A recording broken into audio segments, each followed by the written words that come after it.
BSc second year. आज का topic है bunchy top disease of banana.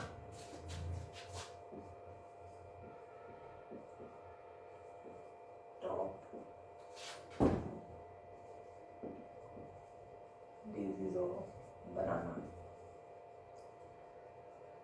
Banana की बंची टॉप डिजीज में जो पत्तियां हैं एपिकल एरिया में एक झुंड के रूप में इकट्ठी होने लग जाती हैं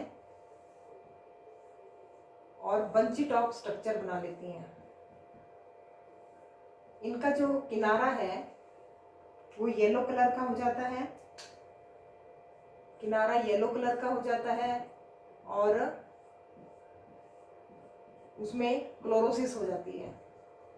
क्लोरोसिस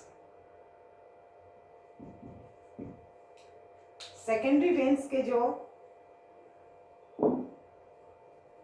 भाग है, सेकेंडरी वेन्स के साथ साथ का एरिया पीला से वाइट रंग का दिखाई देने लगता है। पौधा छोटा रह जाता है और पत्तियां भी छोटी हो जाती हैं। टॉप डिजीज ऑफ बनाना। पत्तियां मुड़ जाती हैं,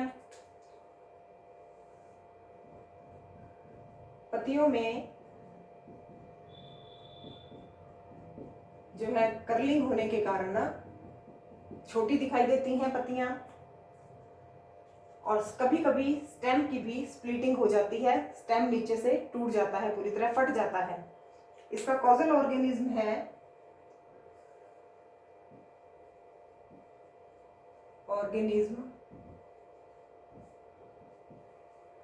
बनाना वायरस फर्स्ट या बंची टॉप बनाना बंची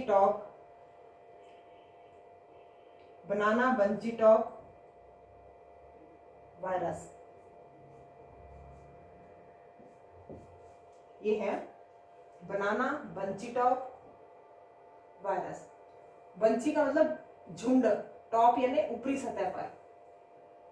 अब ये जो है सिस्टेमिक वायरस है, यानी इसका जो संचरण है वो एफिड्स के द्वारा होता है। प्लांट पार्ट के आधारीय भाग पर एफिड आक्रमण करता है और यहाँ से पैथोजन लेकर अन्य हेल्दी प्लांट्स पर ले जाता है। इसके कंट्रोल मेजरमेंट्स, इन्फेक्टेड प्लांट्स को इकट्ठा करके जला देना चाहिए।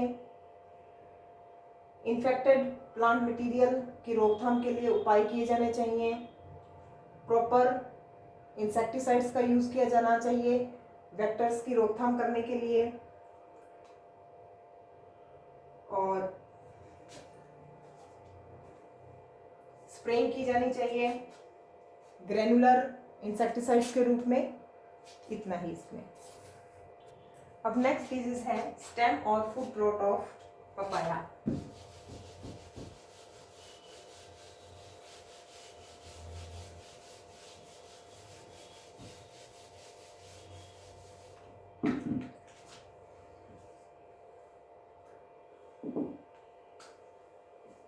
स्टेम और फुट रॉट और रूट रॉट और डैम्पिंग ऑफ और कॉलर रॉट ऑफ पपाया। जैसे हमारे कॉलर का एरिया होता है, यहाँ पर इन्फेक्शन होता है, यानी स्टेम के जो स्टेम है उसका जमीन से बिल्कुल ऊपर का भाग, वहाँ रोग का इन्फेक्शन होता है। इस कारण इसे कॉलर रोट कहते हैं। अब वहाँ इन्फेक्शन होने के कारण हवा का प्रभाव नहीं सह सकता पौधा और गिर जाता है, इसलिए डैम्पिंग ऑफ कहते हैं। इन्फेक्शंस रूट तक भी पहुँच जाता है और रूट के कारण तक पहुँचने से न्यूट्रिशन नहीं हो पाता, रूट्स सड़ जाती हैं और इस कारण इसे रूट रॉट कहते हैं। और स्टेम के भाग में ये रोग होता है, इसलिए इसे स्टेम रॉट भी कहा जाता है। जैसा कि नाम है रोग का, कॉलर एरिया में, स्टेम के कॉलर एरिया में जो है इसका इन्फेक्शन शुरू हो जाता है और वाटर सॉफ्ट धब्बे बनने लग जाते हैं। ये ब्राउन कलर के होते हैं, ब्राउन कलर के धब्बे बनने शुरू हो जाते हैं जो धीरे धीरे एक मेखला का रूप धारण कर लेते हैं। अगर इन्फेक्टेड पार्ट को काटा जाए तो अंदर के टिश्यू बिल्कुल काले और पैरेन्काइमेटस टिश्यू जो है वो बिल्कुल काले पड़ जाते हैं और गले हुए से प्रतीत होते हैं। नीचे का भाग ट्रंक का सड़ जाने के कारण पौधा हवा का भार नहीं सह पाता है, हवा में सीधा खड़ा नहीं रह सकता है, इसलिए गिर जाता है। Infected black area, foot rot of papaya, यानी ट्रंक के पैर की तरफ, नीचे की तरफ ये रोग उत्पन्न होता है। अब जो अंदर के इसके टिश्यू है वो मधुमक्खी के छत्ते के समान भी दिखाई देते हैं। इसका जो कॉजल ऑर्गेनिज्म है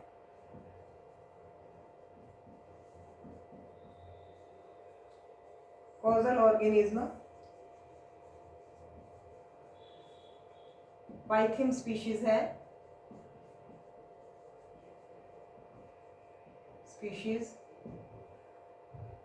भारत में इसकी पाइथियम स्पीशीज की पाइथियम अफेनिडर्मेटम मेन है। इसके अलावा फंगस पाइथियम डिबेरियनम और रेजोटोनिया सोलेनाई और पाइथियम पैरासिटिका, फाइटोफथोरा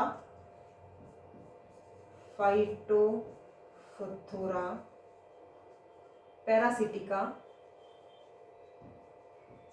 से भी ये रोग उत्पन्न हो जाता है। डिजीज साइकिल सॉइल बॉर्न है,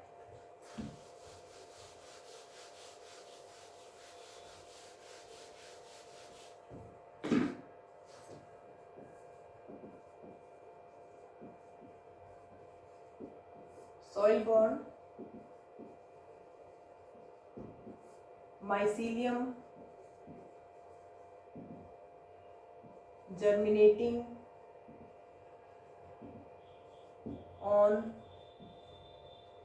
lower leaves of healthy plants.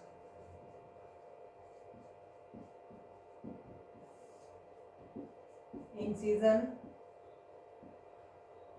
infected plant. Off season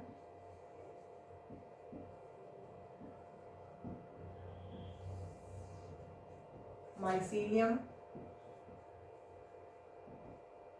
in soil, dormant mycelium as plant debris. Secondary infection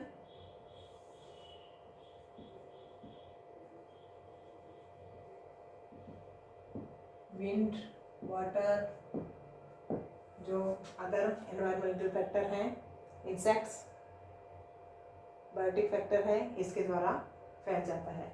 अब कंट्रोल मेजरमेंट,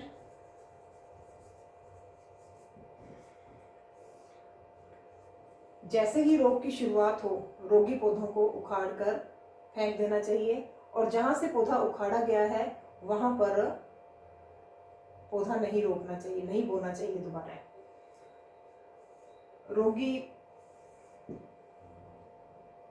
तनों के आधार पर 60 सेंटीमीटर ऊंचाई पर बोडो पेस्ट का यूज करना चाहिए और 5 लीटर बोडो पेस्ट जो है प्रति पौधे के हिसाब से बोडो मिश्रण का भी छिड़काव किया जा सकता है। ठीक है, 3 बार इसका छिड़काव किया जाना चाहिए, जून, जुलाई और अगस्त में 3 बार। और रोपाई या गुड़ाई करते समय ध्यान रखना चाहिए कि पौधों पर किसी भी प्रकार का घाव नहीं लगे। घाव लगने के कारण भी नीचे से इन्फेक्शन हो जाएगा। और केमिकल उपचार में एजोफंजीसाइड्स और या फिर ब्रेसिकॉल का यूज़ करके छिड़काव किया जा सकता है। ये इसके बारे में, ये जो है fruit rot of papaya. Thank you.